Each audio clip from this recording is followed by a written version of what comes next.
Mom was a role model to me in many ways, most of which I never noticed until I was older, unfortunately. So after much thought, I've chosen 4 to share tonight.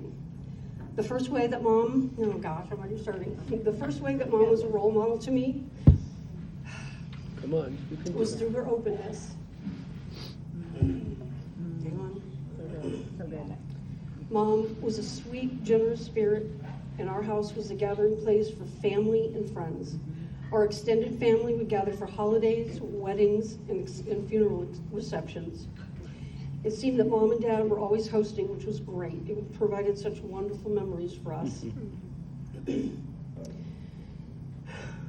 As for the neighborhood kids and our school friends, our house was the hangout, the fun place, and every sort of, and even sort of a second home for some of them.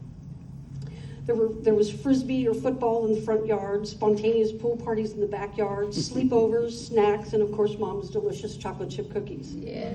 I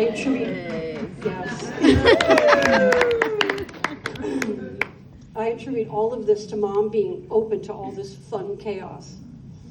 And to this day, there are a few old neighborhood friends who still call her Mom. The second way Mom was a role model is a combination of responsibility and vitality. As a stay-at-home, Mom had a lot of responsibilities. She worked hard at maintaining a good home, cooking, cleaning, sewing, shopping, taking care of Dad, the love of her life, and of course tending to 5 wild kids. And being an only child, I'm sure that was not easy for her. She sewed our play clothes and holiday dresses. She even sewed my pom-pom uniform. She made our school lunches, lined them up on the kitchen counter, and placed a nickel for milk in front of each brown paper sack, where we'd grab them before running out the door to catch the bus or meet up with friends to walk to school. She helped us with our school projects and school assignments, listened to us practice our speech for class the next day. Mom took her responsibilities to heart and did them with love. The flip side of Mom's modeling responsibility is her vitality. Despite having so many responsibilities, I watched as she managed to make time to learn and do new things. Here's a few examples.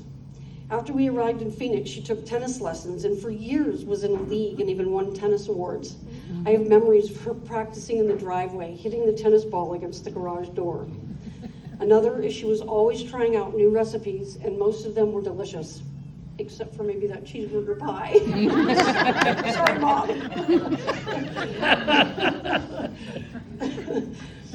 One year, she bought a banjo and would practice in her walk-in closet. I never knew why she chose that location. Maybe escaping the chaos of the house, or maybe she didn't want anybody to hear her practice. I also don't know if she knew that I sat on her bed and listened, and I thought she sounded pretty good. The last example of Mom's vitality and proving that you do not have to stop living as you age is in 2005, on her 50th wedding anniversary. Mom climbed Diamond Head Trail in Hawaii. That's a 1.6-mile round-trip hike with steep stairs, switchbacks, and even an uneven terrain. And that's pretty great for being 69 years old. The third way that Mom was a role model was her contentment. So as a backdrop, I got to give you a little economic history.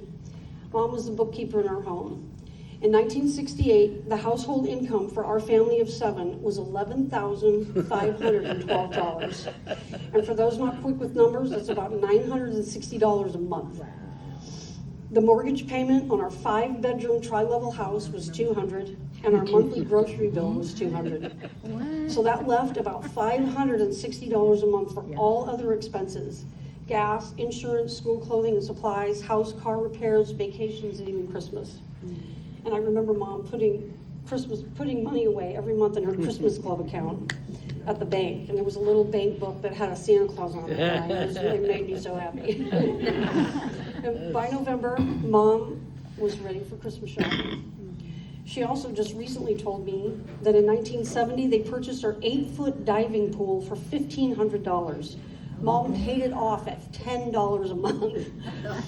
We took day trips to Payson, and one year we rented a camper and stayed on the beach in Rocky Point, Mexico for a week. And I say all of that to say that never once did I ever sense that their money was tight in our home. My parents didn't fight about money. They never complained about money. And as a kid, I thought we were rich. And I guess in a way we really were rich. Yep. So looking back, I attribute this to my mom being content. She lived within her means, and she thoroughly enjoyed all the little things in life, and she enjoyed her family, her friends, and her home. She lived contented. Mom's life showed me contentment. And now for the last. So Mom, you're over there. The most important thing that you modeled to me was your faith. During childhood, there's inevitably times of painful experiences, trying to tackle things you don't know how to do, friendship problems, school problems, boy problems, teenage mood swings. Well, when I was young and trying to work through all that, I would struggle with discouragement and even a bit of depression at times. But you always seemed to sense that in me, Mom. We'd talk and you would always point me to God. I have memories of you encouraging me that God is our creator and that we can trust him in this life. Good. And that no matter what comes our way, God is ever constant, ever present, always watching over us. So Mom, I thank you for speaking love and hope to me. It's been the great comfort of my life. And Mom, thank you for being such a wonderful role model to me in so many ways, and I'm so very grateful that you're here and healthy and loving us all. God bless you, Mom. Amen. Thank you.